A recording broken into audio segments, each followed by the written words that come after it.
যিনারা বলছিলেন না যে বিজেপি ক্ষমতা আসার পর কুরবানি ঈদ হতে দেওয়া হবে না, প্রশাসন কি প্রচার করছে এই গরুর হাটে আপনারা কান দিয়ে শুনুন আর ভিডিওটাকে প্রচুর শেয়ার করে ছড়িয়ে দিন।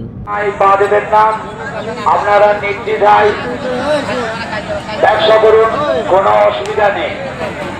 এবং যে সমস্ত ব্যাপারীরা কেনা বেচা করছেন প্রত্যেককে বলে দেবেন সঠিক জায়গায় পাস করার জন্য। আমাদের পুরাতন গতিতে পাস হচ্ছে, বাইরের যে সমস্ত ব্যাপারী এসেছেন পুরাতন গতিতে নির্বিঘ্নে পাস করে যাবেন, কোন রকম কোনো অসুবিধা হবে না। আর কোন রকম ডুপ্লিকেট পাশে কেউ করবেন না।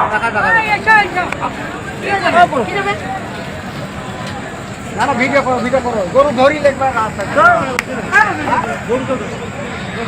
কি বলছিস হাঁটি নিয়ে